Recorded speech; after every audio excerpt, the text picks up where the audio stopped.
नमस्कार, NB news देख रहे हैं आप और मैं हूं आपके साथ मुस्कान। स्वागत है आप सभी का राजधानी लाइव में। बात सबसे पहले राजधानी दिल्ली की कर लेते हैं, जहां दिल्ली नगर निगम चुनाव के लिए आज नामांकन समाप्त हो जाएगा, क्योंकि आम आदमी पार्टी बीजेपी ने जहां अपनी सूची आखिरी समय में जारी की है और शनिवार रविवार को सार्वजनिक अवकाश था, इसलिए कोई भी नामांकन पत्र रिटर्निंग अधिकारियों के कार्यालय में दाखिल नहीं हो पाए। अब आज आखिरी दिन होने के कारण नामांकन की भीड़ होने की उम्मीद है। नामांकन पत्रों की इस संभावित भीड़ को देखते हुए राज्य चुनाव आयुक्त विजय देव ने सभी पर्यवेक्षकों, जिला चुनाव अधिकारियों, डीसी पुलिस और आरओ को निर्देश दिए हैं कि नामांकन पत्र प्राप्त करने की पर्याप्त व्यवस्था सुनिश्चित करें। परिसर के आसपास यातायात प्रबंधन, कानून और व्यवस्था पर नजर रखें। रिटर्निंग ऑफिसर्स के कार्यालयों में उम्मीदवारों के लिए प्रतीक्षा और अन्य सुविधाओं सहित भीड़ प्रबंधन को सुनिश्चित करने के लिए कदम उठाए जाने के भी निर्देश दिए गए हैं, ताकि किसी भी अराजकता और हंगामे को रोका जा सके। सभी अधिकारी और मशीनरी दिन 11 बजे सुबह से 3 बजे तक पर्चे जो है वो स्वीकार किए जाएंगे।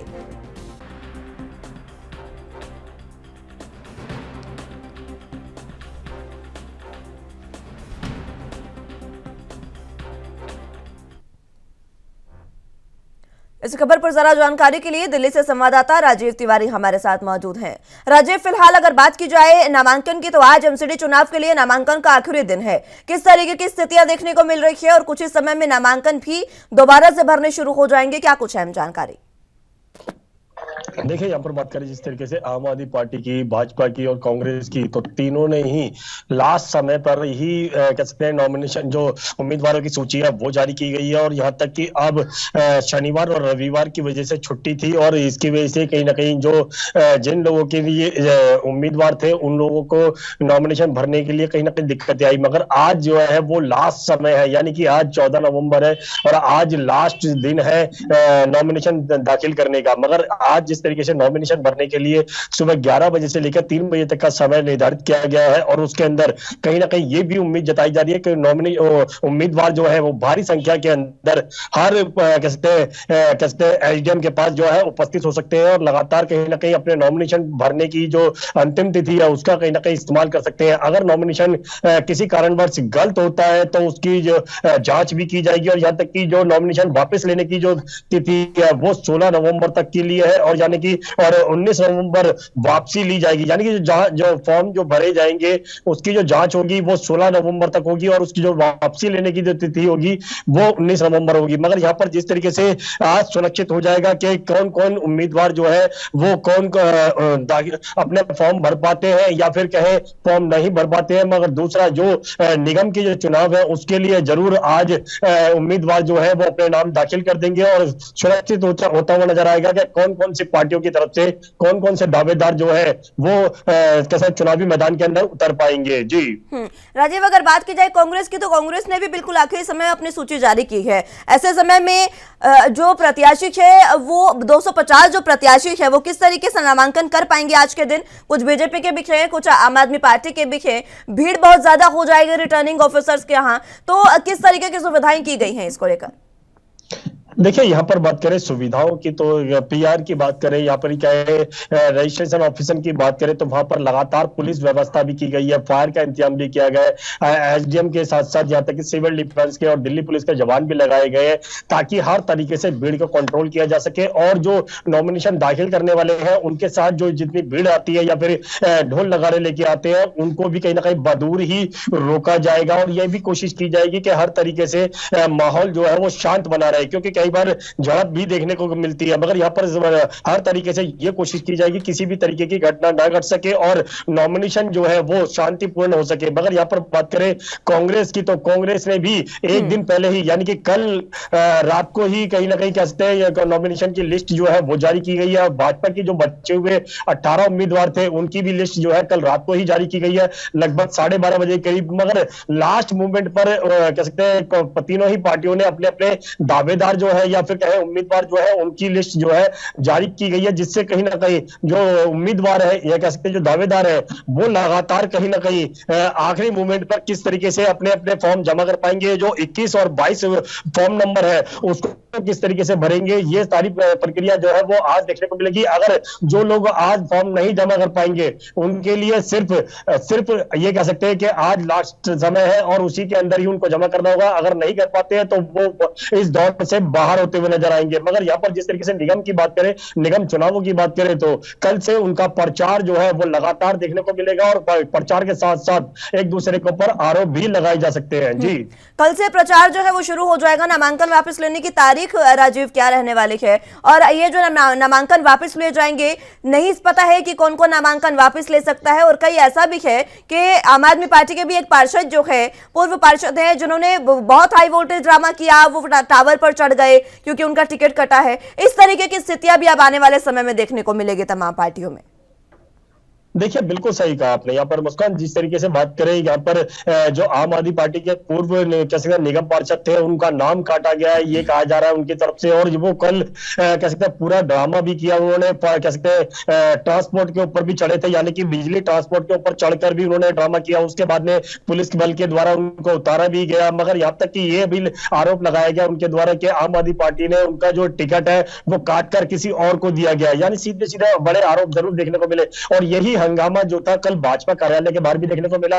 लगातार जिनकी टिकट कटी थी या फिर जिन्होंने दावेदारी की हुई थी कि हमारा नाम आएगा और उनके लिस्ट में उनका नाम नहीं था, तो भाजपा कार्यालय के बाहर भी इसी तरीके का हंगामा देखने को मिला। मगर यहाँ पर जब बात करें जिस तरीके से नॉमिनेशन भरने की जो आखिरी तिथि है वो आज 14 नवंबर की है, और दूसरा नॉमिनेशन वापस लेने की जो तिथि होगी वो 19 नवंबर है, और जो फॉर्म की जांच होगी वो 16 नवंबर तक ही हो पाएगी। यानी सीधे सीधे कहे समय कम है और उम्मीदवारों की जो लिस्ट है वो जारी हो चुकी है। और कहीं ना कहीं दावेदार जो है कल से अपना प्रचार करते हुए नजर आएंगे और लगातार कहीं ना कहीं एक दूसरे के ऊपर आरोप लगाया जाएगा। और यह भी सुनिश्चित किया जाएगा कि निगम के अंदर कौन आ पाएगा, क्योंकि जनता इनको ही देखकर या फिर कहे उनके जो मुद्दे होंगे उनको ही ध्यान में रखकर उनको वोटिंग करेगी। और कहीं ना कहीं यह भी सुनिश्चित किया जाएगा कि निगम के अंदर किसकी सरकार आ पाएगी, कांग्रेस की आ पाएगी या आम आदमी और जो भाजपा है, दोनों एक दूसरे को ऊपर आरोप लगा रहे हैं कि भाजपा के द्वारा 15 साल तक भाजपा निगम के अंदर भ्रष्टाचार किया है। वही चीज आम आदमी पार्टी के ऊपर भी लगाई जा रही है कि आम आदमी पार्टी जो है झूठ के बोलकर ही सरकार के अंदर आई थी और वही निगम के अंदर भी कोशिश की जा रही है। इस तरीके के तमाम जो आरोप है वो कल से ही देखने को मिल सकते हैं। जी राजीव, एक मसला ये भी इस समय दिल्ली में चला है, माफ कीजिएगा, एक मसला ये भी दिल्ली में इस समय चला है कि जो आम आदमी पार्टी के स्टार प्रचारक है उसको में राजेंद्र गौतम उसमें शामिल है और गोपाल जो है वो भी उसमें शामिल है। इन लोगों पर आरोप है कि इन्होंने देवी देवताओं का, हिंदू देवी देवताओं का अपमान किया था, उन पर टिप्पणी की थी। अब बीजेपी इसको लेकर आरोप लगा रही है कि आपने इन्हीं को स्टार प्रचारक बनाया है। देखिए यहाँ पर बात करें आम आदमी पार्टी के स्टार प्रचारक की, तो उनको लेकर भी भाजपा के द्वारा था बड़े बड़े दावे किए जा रहे हैं कि राजेश गौतम की बात करें तो उनको लेकर भी जो बौद्ध धर्म को लेकर कहीं गलत टिप्पणी की गई थी वो उसको लेकर भी कहीं ना कहीं बड़े आरोप लगाए जा रहे हैं। मगर यहाँ पर जिस तरीके से कहा जा रहा है कि जो भाजपा के द्वारा कि आम आदमी पार्टी जो है वो झूठ बोलने का काम करती है और यहाँ तक कि हिंदू देवी देवताओं का अपमान भी किया गया है, तो उसको लेकर बड़े आरोप जरूर लगाए जा रहे हैं। मगर आम आदमी पार्टी की तरफ से स्टार प्रचारकों को लेकर अभी तक कोई भी ऐसा खुलासा नहीं किया गया। उन्होंने ये जरूर कहा था कि उस समय भी कि आम आदमी पार्टी के जो नेता है उन्होंने ऐसा कोई भी गलत बयान नहीं दिया जिससे किसी का अपमान हो सके। मगर यहाँ पर जिस तरीके से आरोप प्रत्यारोप है वो जरूर देखने को मिल रहे हैं। जी, अब जिस तरीके के आरोप प्रत्यारोप इस समय देखने को मिल रही है, ये वाजिब सी बात है कि मुकाबला जो है वो त्रिकोणीय है और बेहद दिलचस्प ये मामला होगा एमसीडी का। कांग्रेस की बात करें तो कांग्रेस ने प्रत्याशी सभी सीटों पर उतार दिए हैं, लेकिन क्या कांग्रेस का जोराधार इस समय देखा जा रहा है? क्योंकि बात करें बीजेपी की तो 15 सालों से काबिज है और आम आदमी पार्टी जो है वो इस बार बीजेपी को कड़ी टक्कर देते नजर आ रही है। कांग्रेस कहां पर है?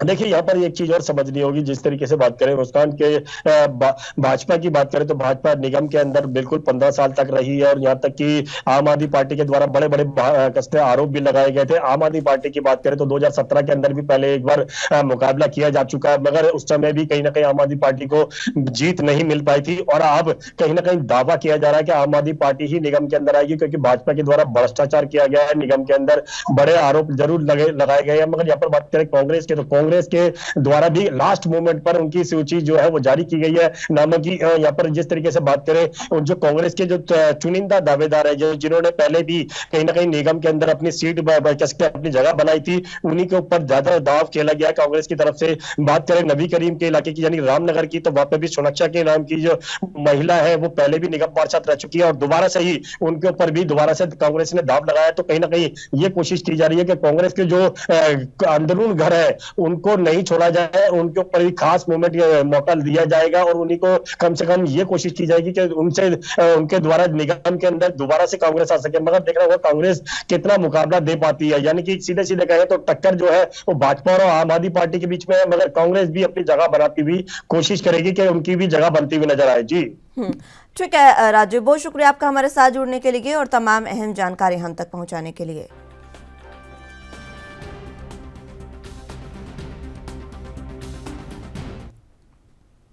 भारत सरकार ने मुख्यमंत्री भगवंत मान के नेतृत्व वाली राज्य सरकार द्वारा लोगों को मानक स्वास्थ्य सुविधाएं प्रदान करने की दिशा में कई पहल करने के लिए पंजाब सरकार की सराहना की है।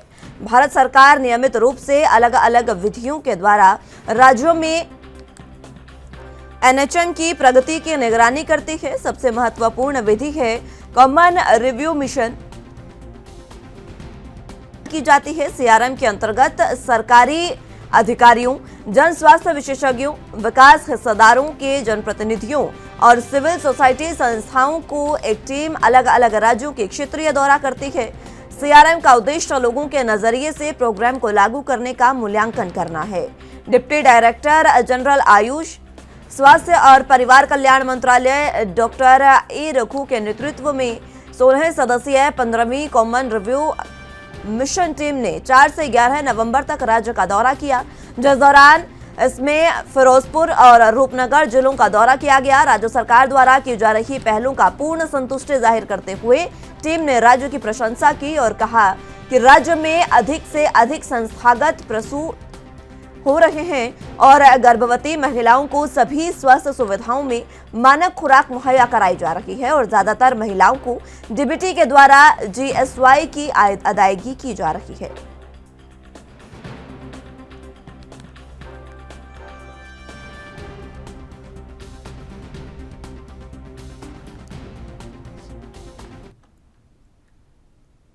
जरा जानकारी के लिए चंडीगढ़ से संवाददाता अमित कुमार हमारे साथ मौजूद हैं। अमित, फिलहाल अगर बात की जाए तो केंद्र सरकार की ओर से अब संतुष्टि जाहिर की गई है पंजाब सरकार की जो तमाम सुविधाएं हैं, स्वास्थ्य की सुविधाएं जो दी जा रही है, क्या कुछ अहम जानकारी?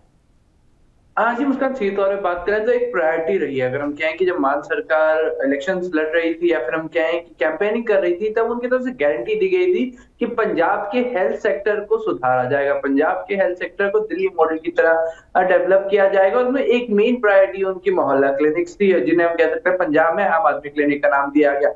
पर यहाँ पे हम कह सकते हैं कि इधर तक ही सीमित नहीं रहा है आम आदमी का पंजाब में जो हेल्थ सेक्टर का विकास। उसके अलावा आप देख सकते हैं कि अवेयरनेस कैंप्स लगातार चलते रहे। अगर हम कहें कि जितने भी आशा वर्कर्स है, पहले तो उनको एक अच्छी अपॉर्चुनिटी दी गई, उनके लिए अगर हम कहें जो उनको पक्का करने की बात की गई, फिर उसके बाद हम कह सकते हैं उनके जरिए पंजाब के आम जनता को अवेयर किया गया, जिसमें महिलाएं और छोटे बच्चे भी, अगर हम कह सकते हैं गर्भवती महिलाएं ज्यादातर जहाँ पे उनको कहीं ना कहीं जानकारी के अभाव के चलते वो प्रॉपर ट्रीटमेंट नहीं ले पाती थी। पर अब हम कह सकते हैं मान सरकार उस चीज के ऊपर भी जोर दे रही है और इसका सीधा असर अब यहाँ देखना हो रहा है कि जब जो केंद्र सरकार से टीम आई थी, उन्होंने जब जानकारी ली, जो महिलाओं से मिले, तो उन्होंने ये चीज पाया कि इस बार महिलाएं अवेयर थी। उन्हें पता था कि इस बार उन्हें किन किन टीकाकरण लगाने की, कौन से टीके लगाने की जरूरत है और क्या उन्हें प्राप्त खुराक मिल रही है, तो उसके ऊपर भी जांच हुई, तो पर्याप्त खुराक भी दी जा रही है। तो आप देख सकते हैं कि जो सरकार की तरफ से कदम उठाया जा रहा है, तो उसमें कहीं ना कहीं पूरी तरह से मान सरकार सफल आ रही है। उसके अलावा हम कह सकते हैं टीकाकरण जो मेन चीज हो जाती है गर्भवती महिलाओं को और उसके छोटे बच्चों की टीकाकरण की बात कर ले, तो वहां पे भी टीकाकरण समय से होता हुआ नजर आया है, मतलब कि एक अच्छा रिस्पॉन्स है। और अब देखिए कि अगर हर एक सेक्टर में धीरे धीरे एक डेवलपमेंट सीधे तौर पर नजर आ रही है। हमें बात कर ले कि लोगों को अवेयर रखना कि कौन सी दवाई लेनी है, समय पे टीकाकरण लगाना है, जांच करनी है, तो उन सब चीजों का। और एक बात जिस पर हम सीधे तौर पर कह सकते हैं कि जोर देते हुए केंद्र सरकारी टीम लगी कि जो 108 एम्बुलेंस सेवा है उसका भी इस्तेमाल लोगों ने अच्छी तरीके से किया। कि कई बार ऐसी चीज हो जाती है कि लोग एम्बुलेंस होते हुए भी इस्तेमाल नहीं कर पाते, तो इस बार हम कह सकते हैं कि पंजाब में एम्बुलेंस का भी प्रॉपर इस्तेमाल लोग करते हुए पाए गए हैं। जी अब जिस तरीके से संतुष्टि केंद्र की ओर से जाहिर की गई है, पंजाब सरकार का शुरुआत से ये कहना था कि हम स्वास्थ्य और शिक्षा को लेकर बेहतर कार्य कर रहे हैं, और अगर बात की जाए तो लगातार बीजेपी जो है वो हमलावर रहती है कहीं ना कहीं कि स्वास्थ्य की जो सुविधाएं हैं वो पूर्ण रूप से नहीं मिल पा रही है आम आदमी पार्टी की सरकार में। लेकिन अब केंद्र ने ही संतुष्टि जाहिर कर दी है, तो ये कहा जा सकता है कि आम आदमी पार्टी पर जो तमाम आरोप लग रहे थे वो अब निराधार कहे जा सकते हैं। हाँ जी, बिल्कुल। देखिए, यहीं पर हम कह सकते हैं साल, देखिए पॉलिटिकल पार्टी एक दूसरे के ऊपर आरोप प्रत्यारोप लगाती रहती है, और हम कह सरकार, क्योंकि अब वो सरकार विद पावर में है तो उनको जवाब देना बनता है उसका। पर अब जो केंद्र की जो टीम आती है वो तथ्यों पे काम करती है, वो अपने हिसाब से, जैसे जो फिरोजपुर गए थे वहां पे उन्होंने लोकल खुद अपनी तरफ से कुछ मापदंड इनको सेंटर की तरफ से इशू किया जाता है, उनके आधार पर जांच करते हैं कि क्या प्रॉपर टीकाकरण हुआ, क्या महिलाएं अवेयर थी, क्या उनको समय से खाना मिल रहा था, क्या आशा वर्कर्स प्रॉपर्ली ट्रेन थी, क्या उनको पता था कि किस तरीके से पेशेंट को हैंडल करना है, किस तरीके से काउंसलिंग करनी है, और जो उनको अगर हम कहें कि आगे सामान देने के लिए मिलता है वो उन्होंने किस समय रहते दिया। तो ये कुछ मापदंड है जिनके रेगुलरली चेकिंग होती है। और इसमें आप देख सकते हैं एक और चीज जो केंद्र सरकार की तरफ से ऐड की गई थी, वो है कि दूर दराज के इलाके, हम कह सकते हैं कि जहाँ पे एक मेन शहर होता है उसके आसपास अगर हम कहें मेन हॉस्पिटल होता है, और उसके अलावा कुछ वहीं पे ही दूर दराज के इलाके होते हैं, छोटे छोटे पिंड होते हैं, वहां तक कई बार स्वास्थ्य सेवा नहीं पहुंच पाती, वहां तक महिलाओं तक जानकारी नहीं पहुंच पाती, उनका समय से टीकाकरण नहीं होता और उनको प्रॉपर आहार नहीं मिलता। तो क्या उन तक इस बार आहार पहुंचा, तो उसके ऊपर भी इन्होंने कहीं ना कहीं टिप्पणी करते हुए कहा कि पंजाब में दूर दराज के इलाकों में भी अवेयरनेस पहुंची, वहां पर भी महिलाओं को, जो गर्भवती महिलाओं तो उनका समय रहते टीकाकरण हुआ है, वहां पर उनको प्रॉपर पौष्टिक आहार पहुंचा है। तो आप देख सकते हैं कि स्टेप बाय स्टेप सही पंजाब का जो हेल्थ सेक्टर है वो इम्प्रूव हो रहा है, और इसका एक सीधा मापदंड यहाँ पे नजर आ रहा है। अभी टीम यहाँ पहुंची थी, 11 तारीख तक उन्होंने सर्वे किया है। अब 11 तारीख तक जो उन्होंने प्रिलिमिनरी रिपोर्ट जैसे मान सरकार की तरफ से रिलीज की, उन्होंने संतुष्टि जताई है, पर अब इन डेप्थ रिपोर्ट जब आएगी तब उसमें हम कह सकते हैं कि एग्जैक्टली क्लियर होगा किन किन मापदंडों में पंजाब के हेल्थ सेक्टर में सुधार हुआ है। सुधार तो हुआ है, पर कहाँ कहाँ हुआ है एग्जैक्टली ये नहीं अभी तक पूरा क्लियर हुआ, पर हम ये कह सकते हैं कि एक पॉजिटिव रिस्पॉन्स तो जरूर दे गई है सेंटर की टीम। क्या इस पर विपक्षी पार्टियों की ओर से कोई प्रतिक्रिया सामने आई है अमित? देखिए मुस्कान, अभी तक नहीं है, क्योंकि देखिए ये जानकारी कल देर रात साझी की गई थी। आज जरूर हो सकता है कि कह सकते हैं कि विपक्ष की तरफ से जवाब या फिर कहेंगे सवाल खड़े किए जाएं कि किस आधार पे ये स्टेटमेंट रिलीज किया गया, पर अभी तक हम कह सकते हैं कि अभी तक किसी ने भी इसके ऊपर अभी तक सवाल नहीं खड़ा किया। ठीक है अमित, बहुत शुक्रिया आपका हमारे साथ जुड़ने के लिए और तमाम अहम जानकारी हम तक पहुंचाने के लिए।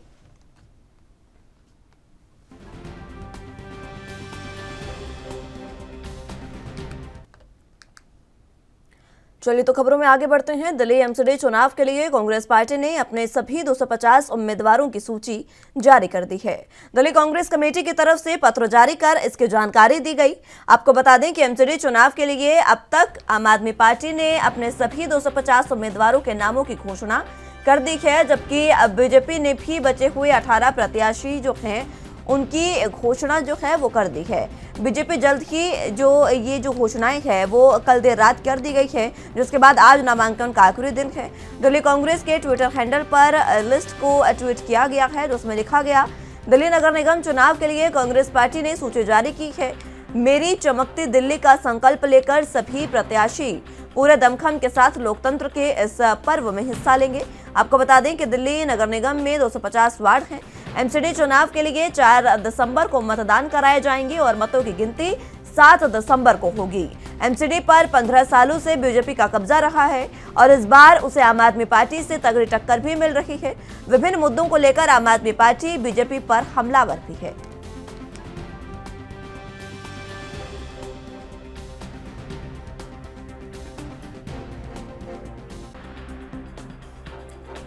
इस खबर पर ज्यादा जानकारी के लिए दिल्ली से संवाददाता शिवम पांडे हमारे साथ मौजूद हैं। शिवम, फिलहाल अब कांग्रेस की ओर से यह लिस्ट जारी कर दी गई है सभी 250 सीटों पर, क्या कुछ अहम जानकारी इसको लेकर सामने आ रही है? हाँ जी, मैं आपको बता देना चाहता हूँ कि दिल्ली में एमसीडी का चुनाव का मतदान एकदम नजदीक आ चुका है, क्योंकि आज नामांकन का आखिरी दिन है। कांग्रेस, आम आदमी पार्टी और बीजेपी तीनों पार्टियों ने अपने अपनी कैंडिडेट की लिस्ट घोषित कर दी है, क्योंकि वही देखा जाए तो कांग्रेस ने भी अपनी 250 से 250 सीटों पर कैंडिडेट उतारा है, क्योंकि कांग्रेस के मैनिफेस्टो में यह था कि एमसीडी, तो उन्होंने कहा कि मेरी चमकती दिल्ली के आधार पर हम लोग चुनाव लड़ेंगे, क्योंकि जब शीला दीक्षित जी मुख्यमंत्री थे दिल्ली का तो उन्होंने हर संकल्प या बस की बात करें या फ्लाईओवर की बात करें या सड़कों की बात करें, शीला दीक्षित ने दिल्ली की जनता को बहुत प्यार और बहुत विकास किया है। लेकिन लगातार 15 साल से बीजेपी इस समय एमसीडी में बनी हुई है, लेकिन हर दिल्ली के अंदर दिल्ली को ही कूड़ा घर बना दिया गया, क्योंकि दिल्ली को 3 बड़े कूड़े पहाड़, दिल्ली के 3 कूड़े को पहाड़ मिल चुके हैं, जिसको लेकर दिल्ली में जो लोग रह रहे हैं बहुत ही दिक्कत और बहुत ही असहज महसूस कर रहे हैं। शिवम, अगर बात की जाए कांग्रेस की, तो हालांकि कांग्रेस ने बहुत देर से सूची जारी की है, इसमें क्या संकल्प कांग्रेस की ओर से लिए गए हैं? मेरी चमकती दिल्ली करके जो ये घोषणा पत्र जो है वो माफ कीजिएगा, मेरी चमकती दिल्ली के आधार पर जो बीजेपी कांग्रेस है वो चुनाव लड़ रही है, इसको लेकर क्या कुछ संकल्प उनके इसमें है?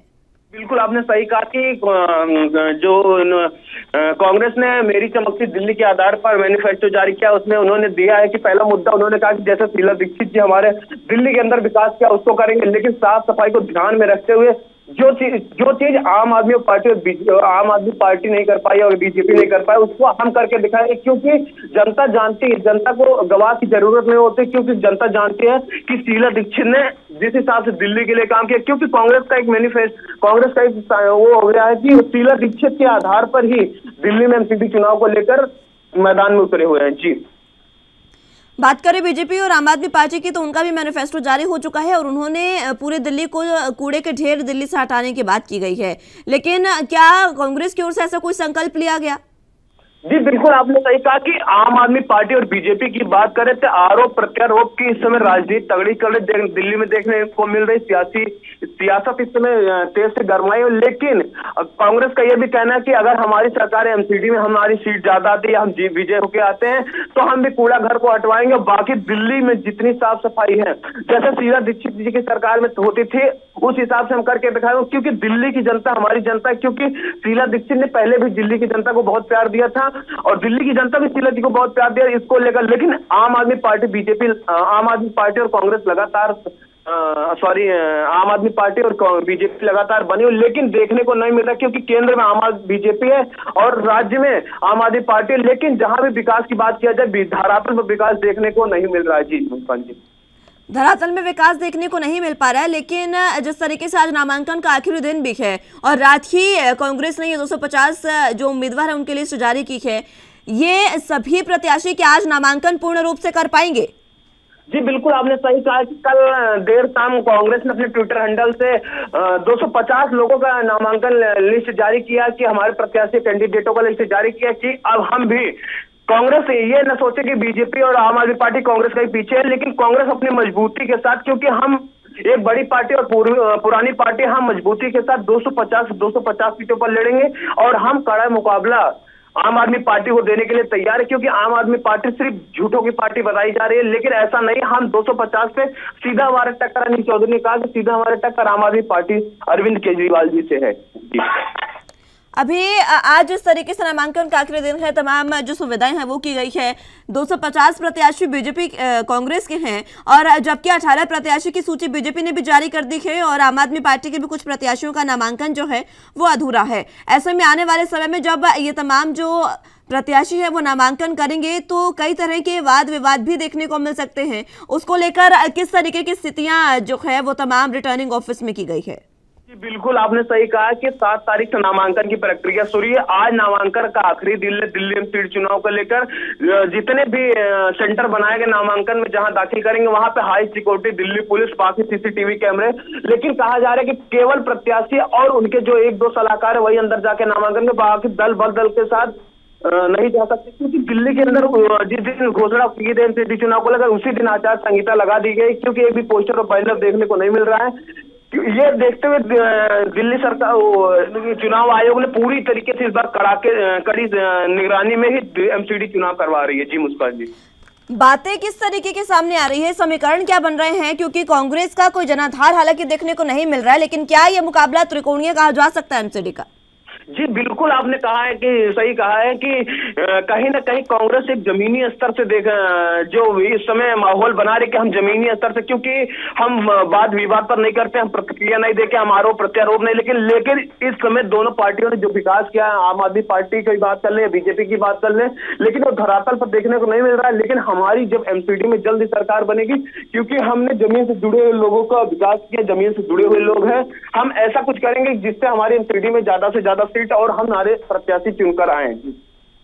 अगर बीजेपी की बात करें तो आम आदमी पार्टी लगातार ये बीजेपी पर आरोप लगाती रही है कि बीजेपी सोना और कूड़े के पहाड़ जो है, कूड़े के ढेर जो है वो दिल्ली को दे रही है। लेकिन अभी जब तमाम बातें होती है तो उस समय खुद बीजेपी के एक प्रवक्ता थे, उन्होंने ये साफ कहा कि आने वाले समय में जो है ये तमाम जो 3 कूड़े के पहाड़ है इनको खत्म कर दिया जाएगा 2023 तक और वहां पर पार्क बना दिया जाएगा। लेकिन ऐसी स्थितियां देखने को मिल नहीं रही है। पिछले 15 साल से काबिज है एमसीडी में बीजेपी।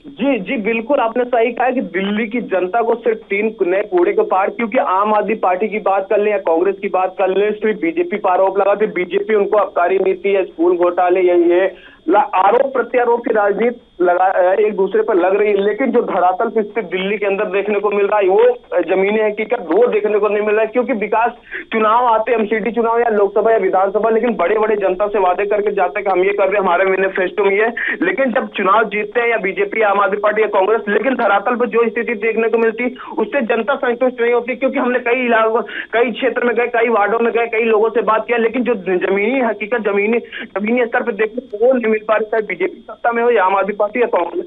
लेकिन जनता को देना चाहिए संतुष्ट। मुफ्त की रेवड़ियां भले बांटी जाती है, आम आदमी पार्टी या बीजेपी या ये हम कर देंगे, लेकिन जो धरातल पर स्थिति देखने को मिल रही मुस्कान जी, वो देखने को नहीं मिल पा रही जी। अभी किस तरीके के समीकरण, अगर बात की जाए समीकरणों की, तो आम आदमी पार्टी के बन रहे हैं? क्योंकि बीजेपी जो है, बीजेपी को अगर कोई टक्कर दे रहा है पिछले 15 सालों के बाद, तो इस बार आम आदमी पार्टी पूर्ण रूप से टक्कर दे रही है बीजेपी को। जी बिल्कुल, आपने सही कहा कि एमसीडी में बीजेपी लगातार 15 साल से बनी हुई है। इस बार आम आदमी पूरे अपने दमखम से कूड़े के पहाड़ और कई मुद्दों को लेकर बीजेपी को घेरने की कोशिश कर रही है, क्योंकि इस बार ये जो समीकरण देखने को मिल रहा है कि 2 लोगों में, आम आदमी पार्टी और बीजेपी में, लेकिन कांग्रेस कहीं ना कहीं वो पीछे हटने का नाम ले रही है कि हमारा सीधे आम आदमी से टक्कर, आम आदमी पार्टी से टक्कर है। लेकिन ये देखने को मिल रहा है कि कहीं ना कहीं कांग्रेस की बात किया जाए तो कुछ वोट वेल काट सकते हैं, लेकिन जब समीकरण देखने को बात करें उसमें आम आदमी पार्टी और बीजेपी की ही कड़ी टक्कर मुकाबला देखने को मिल रहा है एमसीडी चुनाव में। मुस्कान जी ठीक है शिवम, बहुत शुक्रिया आपका हमारे साथ जुड़ने के लिए और तमाम अहम जानकारी हम तक पहुंचाने के लिए।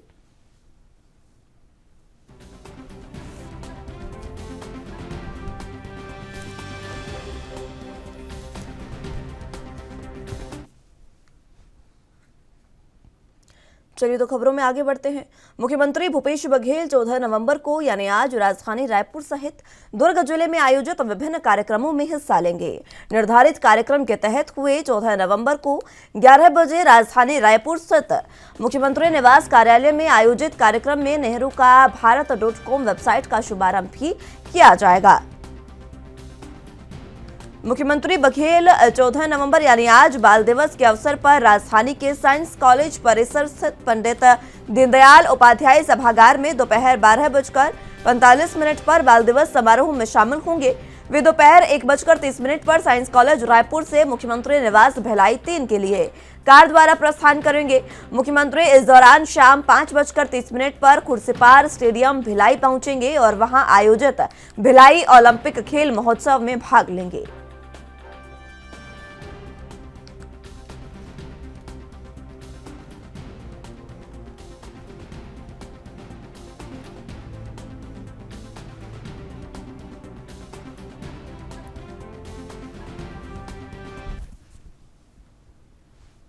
इस खबर पर ज्यादा जानकारी के लिए रायपुर से संवाददाता अखिलेश तिवारी हमारे साथ मौजूद हैं। अखिलेश, फिलहाल आज बाल दिवस के मौके पर कई तरह के कार्यक्रम जो है वो छत्तीसगढ़ में आयोजित किए जा रहे हैं, जिसमें सीएम भी शामिल होने जा रहे हैं, क्या कुछ अहम जानकारी? मुख्यमंत्री भूपेश बघेल आज लगातार कई ऐसे जो कार्यक्रम है जिसमें शामिल होंगे। पहले शुरुआती दौर की अगर बात की जाए तो आज जब नेहरू का भारत.com करके वेबसाइट है उसका शुभारंभ करेंगे। इसके साथ साथ इसके शुभारंभ के बाद तत्काल राजीव भवन पहुंचेंगे। राजीव भवन में पंडित जवाहरलाल नेहरू का माल्यार्पण करके उनको श्रद्धांजलि देंगे। इसके अलावा कई ऐसे जो कार्यक्रम है जो निश्चित तौर पर निर्धारित की गई है। इसके पश्चात ही वरिष्ठ कांग्रेस नेताओं की जो बैठक है उसमें शामिल होंगे। बैठक में शामिल होने के पश्चात तत्कालिक पंडित दीनदयाल उपाध्याय ऑडिटोरियम पहुंचेंगे, जहां बाल दिवस के उपलक्ष्य में कई ऐसे जो कार्यक्रम है जहां वहां सम्मिलित किए गए हैं, जहां कई ऐसे जो छात्र हैं जिनको प्रोत्साहित भी किया जाएगा, प्रशस्ति पत्र भी बांटा जाएगा। इसके साथ साथ कई जो स्टॉल लगाए गए हैं, जो बच्चे अपनी कलाकृति को प्रदर्शित किए गए हैं, चाहे संगीत के क्षेत्र में बात की जाए, चाहे कला के क्षेत्र में बात की जाए, चाहे शिक्षा के क्षेत्र में बात की जाए, ऐसे जो छात्र हैं जो लगातार अपनी जो प्रदर्शनी है उसको लेकर के आते रहते हैं।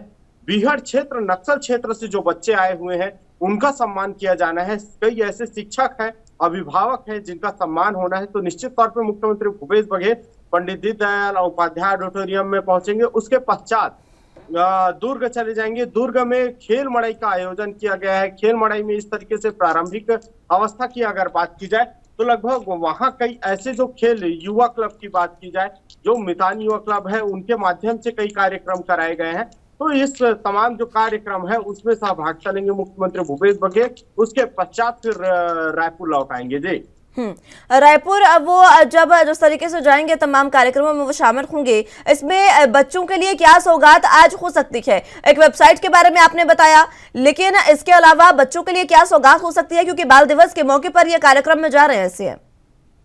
देखिए, बाल दिवस के उपलक्ष्य में बच्चों से मिल करके जो खुशी मुख्यमंत्री भूपेश बघेल बटोरते हैं, एक शुरुआत की अगर बात की जाए तो छत्तीसगढ़ में काका के नाम से संबोधित है, लेकिन काका अगर हिंदी शब्द की ट्रांसलेट किया जाए तो चाचा होता है। चाचा, जिस तरीके से पूर्व प्रधानमंत्री पंडित जवाहरलाल नेहरू को बच्चे चाचा करके पुकारते थे, उसी क्रम में ही छत्तीसगढ़ में पूरे छत्तीसगढ़ के बच्चों के लिए ये चाचा है।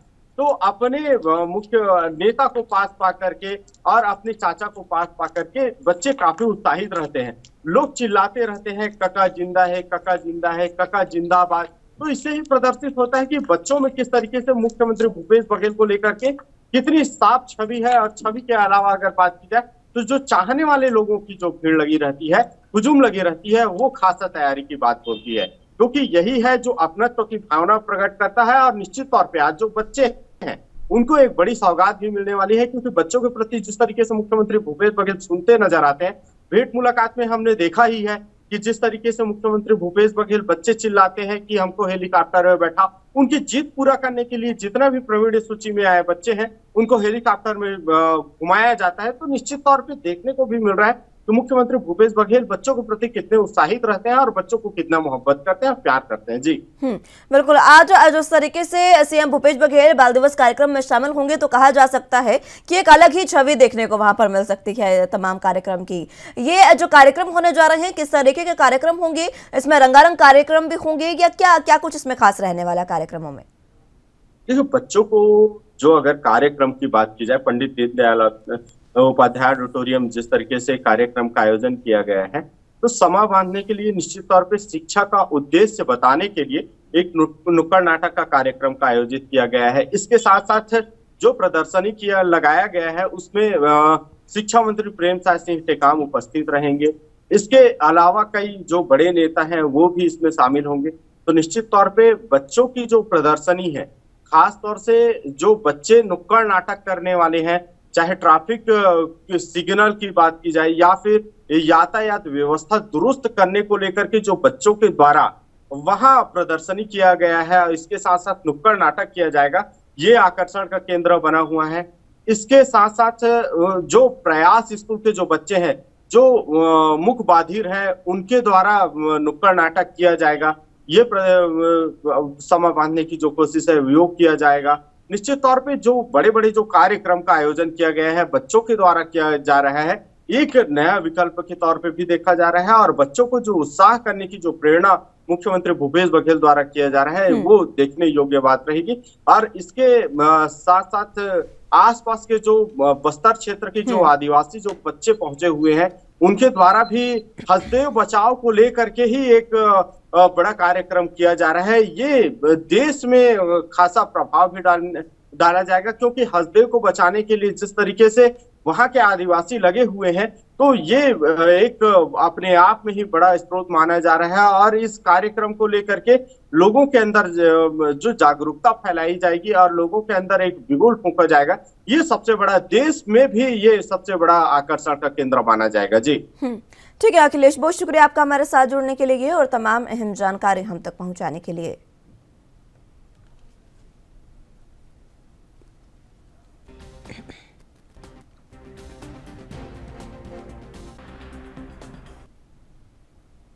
चलिए तो खबरों में आगे बढ़ते हैं। मुंबई एयरपोर्ट पर कस्टम विभाग ने रविवार को 2 अलग अलग मामलों में कुल 61 किलो सोना बरामद किया है। बाजार में इनकी कीमत 32 करोड़ रुपए आंकी गई है। ये एक ही दिन में होने वाली सोने की अब तक की सबसे बड़ी बरामदगी है। मुंबई के छत्रपति शिवाजी महाराज अंतर्राष्ट्रीय हवाई अड्डे पर कस्टम अधिकारियों ने एक नया रिकॉर्ड बनाया है। कस्टम विभाग ने रविवार को 2 अलग अलग मामलों में कुल 61 किलो सोना बरामद किया है। बाजार में इनकी कीमत 32 करोड़ रुपए आंकी गई है। ये एक ही दिन में होने वाली सोने की अब तक की सबसे ज्यादा बड़ी जब्ती मानी जा रही है। इस मामले में 7 लोगों को गिरफ्तार भी किया गया है, जिनमें 5 पुरुष और 2 महिलाएं शामिल हैं। पहले ऑपरेशन में तंजानिया से लौटने वाले कुछ भारतीयों के पास से 1-1 किलो की सोने की ईंटें बरामद हुई और उन्होंने अपने शरीर पर एक बेल्ट बांध रखी थी और उसमें कई पैकेट लगी थी। इसी में 53 किलो सोने की ईंटें छिपा कर रखी गई थी।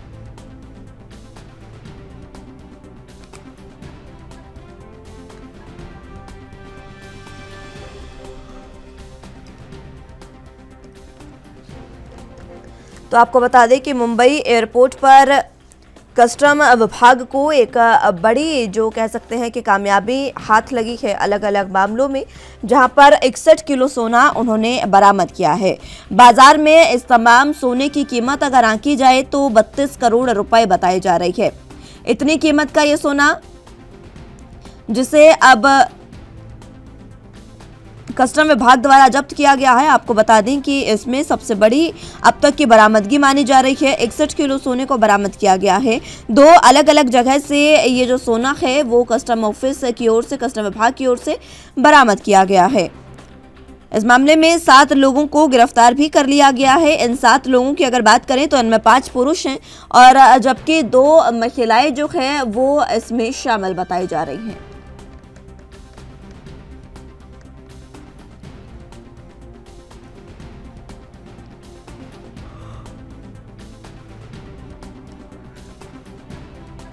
जरा जानकारी के लिए मुंबई से संवाददाता सत्यप्रकाश सोनी हमारे साथ मौजूद हैं।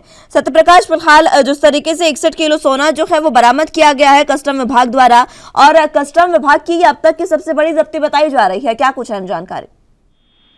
बिल्कुल मुस्कान जी, देखिए कस्टम विभाग ने एक बड़ी कार्रवाई करते हुए करीब 61 किलो सोना जब्त किया है। यह छुपाकर जो है विदेश से मुंबई लाया जा रहा था और इसकी कीमत करीब 32 करोड़ रुपया बताई जा रही है, क्योंकि कस्टम विभाग जिस तरह से लगातार बाहर से आने वाले से जो रेकी करती है, जानकारी निकालती है, खुद उनका जो खुफिया विभाग है वह लगातार इस तरह की जानकारी रखता है कि अगर कोई विदेश से आता है तो किस तरह की गतिविधियां होती है, उस पर नजर रखते हुए इस तरह माना जा रहा है कि अब तक की सबसे बड़ी यह कार्रवाई है। जी मुस्कान जी, अगर बात की जाए तो ये 61 किलो सोना किस तरीके से जब्त किया गया? बताया जा रहा है कि 2 ऑपरेशन किए गए हैं जहां से जब्त किया गया।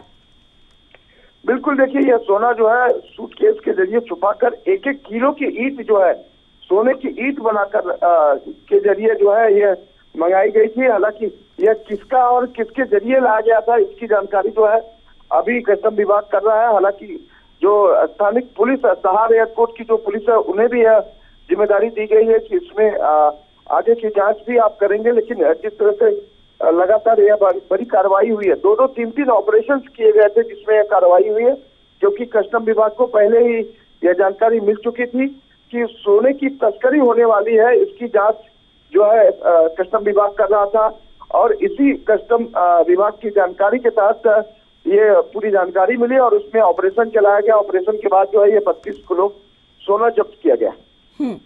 अभी जिस तरीके से जब्ती की गई है, वित्त मंत्री जो है उन्होंने भी कस्टम विभाग के ऑफिसर्स की तारीफ की है इसको लेकर। बिल्कुल, देखिए इस तरह की बड़ी कार्रवाई को लेकर कहीं वित्त मंत्री निर्मला सीतारमण ने भी अपनी बातें रखी है। उन्होंने सीधे तौर पर कहा है कि बेहतरीन टीम का वर्क हुआ है और इस तरह की गतिविधियां अगर हमारे देश में होती है तो जाहिर तौर पर एक सवालिया निशान खड़ा होता है। न सिर्फ कस्टम विभाग की बल्कि राजस्व का भी यह चोरी का मामला लग सकता है। इस तरह की जानकारी उन्होंने दिया। अभी अगर बात की जाए तो एयरपोर्ट पर किस तरीके की स्थितियां देखने को मिल रही है? क्या सामान्य जो स्थितियां हैं वो पूरे तरीके से सामान्य है? क्योंकि इस तरीके की कार्रवाई जब होती है तो बाकी जो पैसेंजर्स है कई बार उनको भी तमाम असुविधाओं का सामना करना पड़ता है। देखिए, कस्टम विभाग का ऐसा मानना है कि ये हमारी रोज की रूटीन की गतिविधि है। अब ऐसे में हमारा अलर्टनेस और बढ़ जाता है जब इस तरह की गतिविधियां तेज हो जाती है। क्योंकि पिछले दिनों आपने देखा होगा कि शाहरुख खान को भी रोककर उनसे जो 7 लाख का कस्टम जो रुपये भरवाए गए, तो वो भी एक अपने आप में सवाल था कि 18 लाख की पर 7 लाख का जो कस्टम उनको देना पड़ा। तो ये चीजें छुप नहीं सकती, क्योंकि जब भी कोई चीजें आप विदेश से लाते हो या बिना कस्टम ड्यूटी भरे हुए लाते हो तो आपको भरना ही पड़ेगा। तो इस तरह की रूटीन जो चेकअप कस्टम विभाग करती है उसमें इस तरह की जानकारी मिलती है कि जो आगे जो प्लेन आने वाली है या जिस देश से प्लेन आने वाली है उसमें किस किस तरह की लोग आ रहे हैं और किस तरह की उनकी गतिविधियां होगी, इस पे भी नजर रखा जाता है। और उनकी जो खुफिया एजेंसियां लगातार इस पर काम करती है। तो एक बार फिर से कहीं न कहीं कस्टम विभाग को अलर्ट रहने की जरूरत है। और कस्टम विभाग ये लगातार अलर्ट भी रहती है, क्योंकि हर छोटी बड़ी चीजों पर कस्टम विभाग की नजर रहती है। ठीक है सत्य प्रकाश, बहुत शुक्रिया आपका हमारे साथ जुड़ने के लिए और तमाम अहम जानकारी हम तक पहुंचाने के लिए।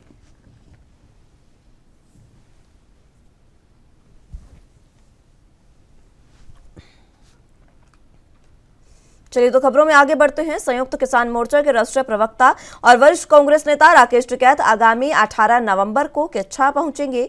खबर उधमनगर से है, जहां पर किच्छा में इंटरार्क कंपनी के कर्मचारियों द्वारा पिछले करीब 455 दिनों से अपनी मांगों को लेकर आंदोलन किया जा रहा है। करीब 1 महीने पूर्व किच्छा में हुई मजदूर किसान महापंचायत के दौरान वरिष्ठ किसान नेता राकेश टिकैत ने 18 नवंबर से इंटरार्क कंपनी प्रबंधन के खिलाफ आर पार की लड़ाई लड़ने का ऐलान करते हुए महापंचायत की घोषणा की थी। किच्छा में प्रस्तावित महापंचायत को लेकर भारतीय किसान यूनियन के पदाधिकारियों ने आंदोलन कर रहे कर्मचारियों के साथ बैठक कर कार्यक्रम की रूपरेखा तैयार कर ली है। भारतीय किसान यूनियन के प्रदेश अध्यक्ष कर्म सिंह पढ़ड़ा के नेतृत्व में पदाधिकारियों ने कार्यक्रम स्थल का निरीक्षण करते हुए रणनीति बनाई। भारतीय किसान यूनियन के पदाधिकारियों ने बताया कि कंपनी प्रबंधन की दमनकारी नीतियों के खिलाफ 18 नवंबर से आर पार की लड़ाई प्रारंभ होगी और 18 नवंबर को उत्तराखंड और उत्तर प्रदेश के हजारों किसान और मजदूर किच्छा पहुंचेंगे।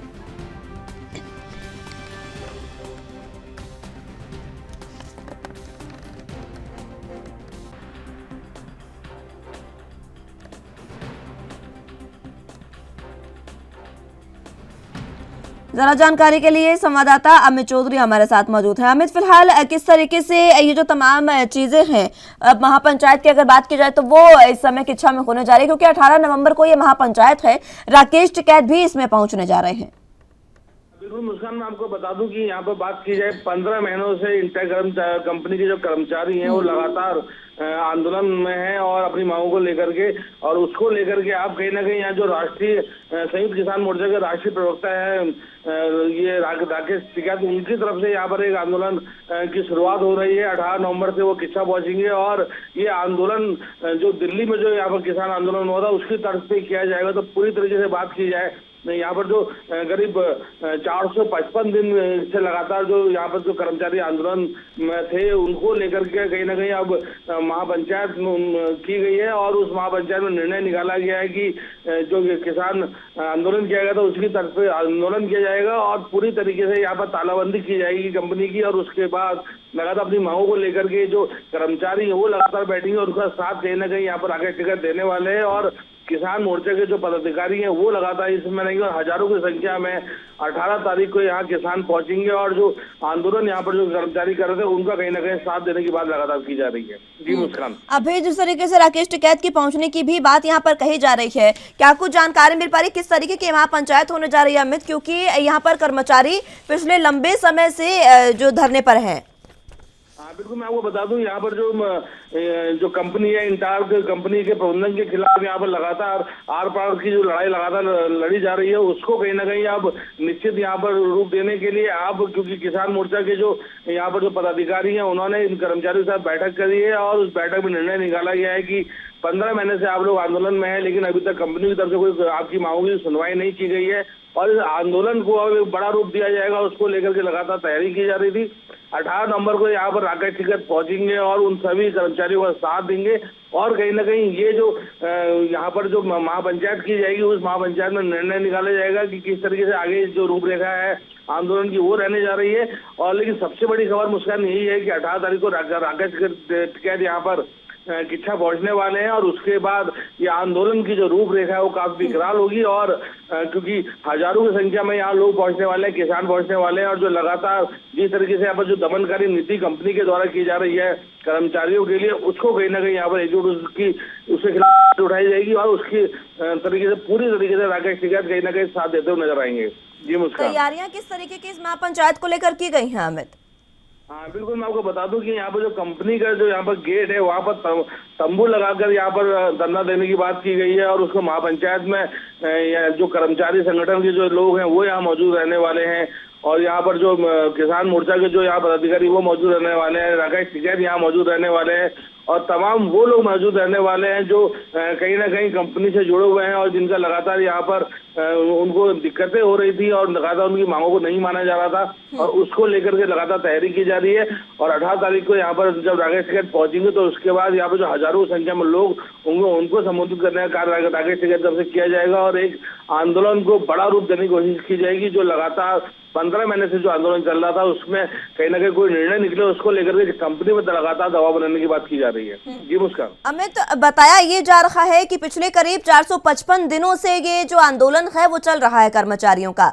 इतना लंबा आंदोलन, इसका कारण क्या है?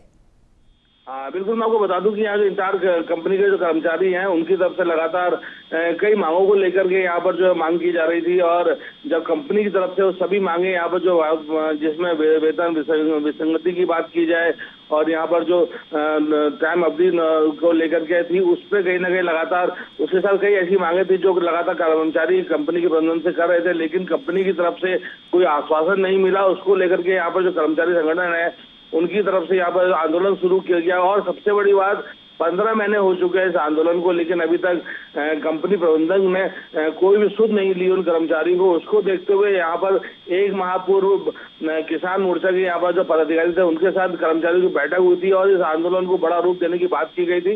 वो कहीं ना कहीं 18 नवंबर से शुरू होने जा रहा है और उसमें हजारों की संख्या में यहाँ किसान पहुंचने वाले हैं और पदाधिकारी रहेंगे। किसान मोर्चा के यहाँ पर जो कर्मचारी संगठन है उसके पदाधिकारी रहने वाले हैं और उसके बाद राकेश टिकैत का पहुंचने का मतलब उसका यही है कि एक आंदोलन को बड़ा रूप दिया जाए और क्योंकि राकेश टिकैत कहीं ना कहीं किसानों के आइकन बन चुके हैं, उसको लेकर के एक आवाज उठाई जाए और ये कहीं ना कहीं कंपनी प्रबंधन इस बात को जानती है। अब देखना होगा कि इन सब चीजों के बीच में कंपनी प्रबंधन यहाँ पर क्या फैसला लेती है और कर्मचारियों के हक में क्या फैसला देती है, लेकिन फिलहाल कर्मचारी संगठन की बात की जाए उनका रुख साफ है। अब आंदोलन को विकराल रूप देने की कोशिश में वो लोग हैं और इसको लेकर के लगातार तैयारी की जा रही है। जी ठीक है अमित, बहुत शुक्रिया आपका हमारा साथ जुड़ने के लिए और तमाम अहम जानकारी हम तक पहुंचाने के लिए।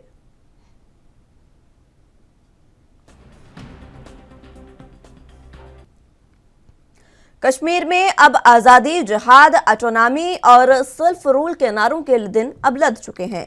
श्रीनगर में लगभग एक दशक बाद पहली बार सत्ता में बाहर रहते हुए मुख्यधारा की सियासत से जुड़े किसी क्षेत्रीय राजनीतिक दल की रैली में इतनी भीड़ उमड़ी जिसका शायद किसी को अंदाजा भी नहीं था। रैली में आए हजारों लोग इस बात को साफ संकेत दे रहे थे कि कश्मीरी मौका परस्त और झूठे नारों वाली खानदानी सियासत को हमेशा के लिए दफन कर जम्मू कश्मीर के साथ विकास के पथ पर आगे बढ़ने के लिए तैयार हैं। यह रैली जिसकी हम बात कर रहे हैं वो कश्मीर में मुख्यधारा की सियासत के लिए जमीन तंग नहीं बल्कि लगातार बढ़ रही है। गौर हो कि श्रीनगर के शेर कश्मीर क्रिकेट स्टेडियम में जम्मू कश्मीर अपनी पार्टी के चेयरमैन सैयद मोहम्मद अल्ताफ बुखारी ने एक दिवसीय पार्टी कार्यकर्ताओं के सम्मेलन का आयोजन किया था और इसे संबोधित किया। बुखारी ने national conference, peoples democratic party और अलगाववादी हुर्रियत कॉन्फ्रेंस को आईना दिखाते हुए कहा कि ऑटोनॉमी और सेल्फ रूल के नाम पर हो रही हमने बीते 30 वर्षों में 2 लाख नौजवानों को कब्र में सुलाया है, लेकिन मिला क्या? जम्मू कश्मीर का भविष्य सिर्फ भारत के साथ ही है और यही कारण है कि आम कश्मीरी अपने सभी मसलों के समाधान के लिए भारत सरकार से उम्मीद रखते हैं।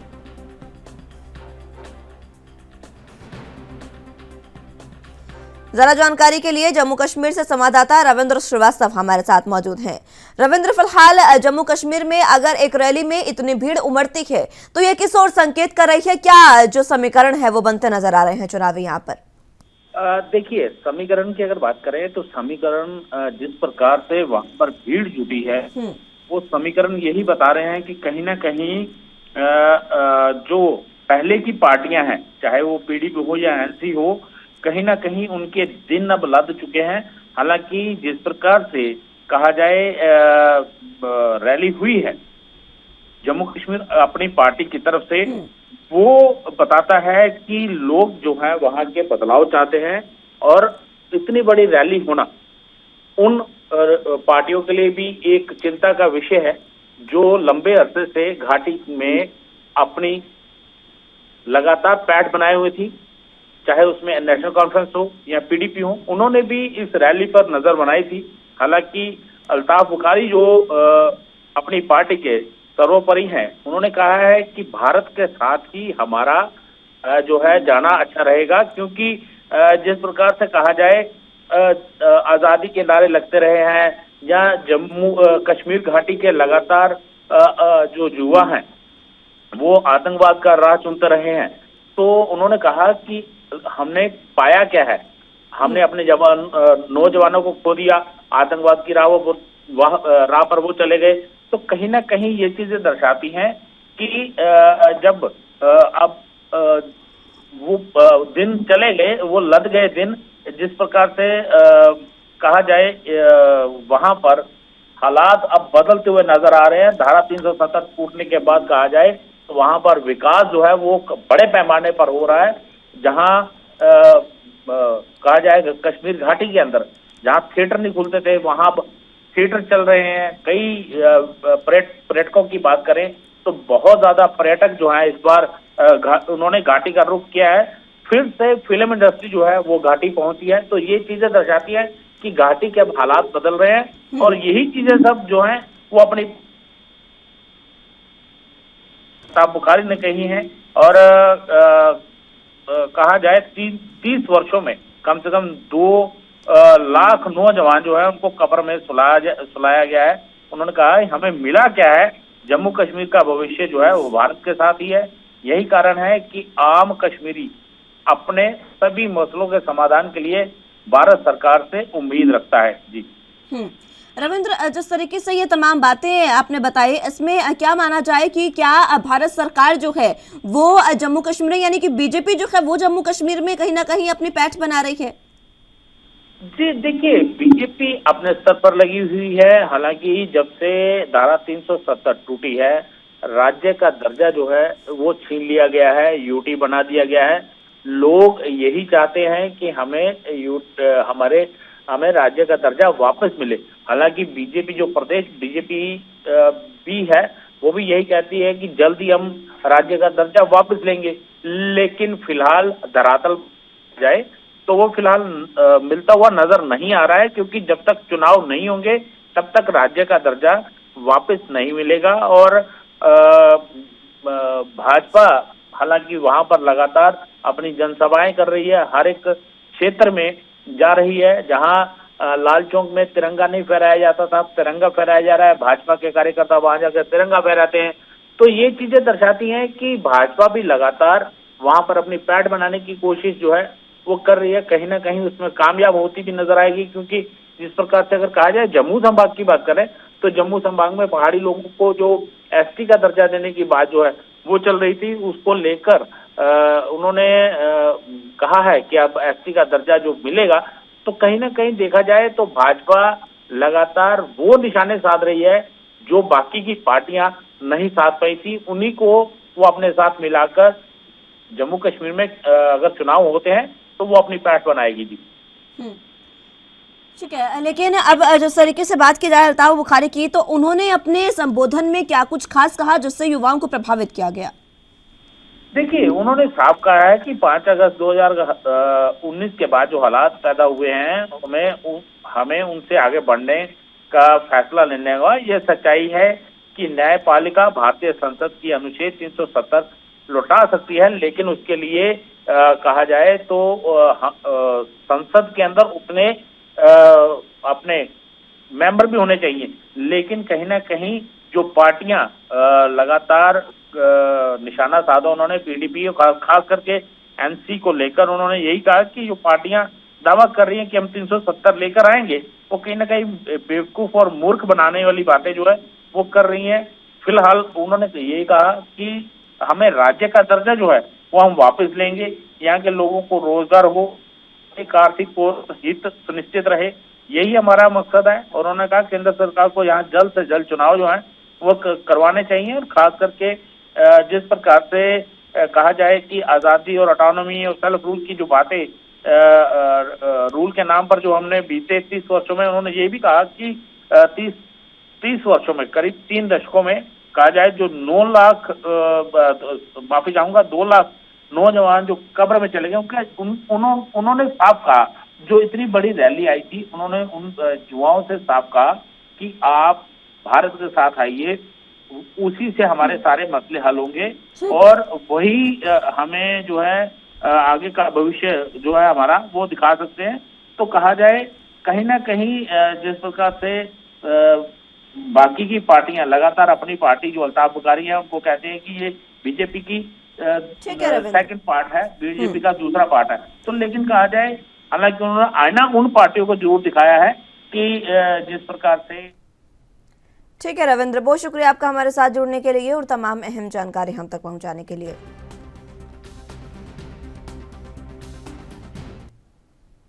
फिलहाल के लिए मेरे साथ राजधानी लाइव में बस इतना ही। तमाम अहम खबरों के लिए आप देखते रहिए ANB न्यूज। नमस्कार।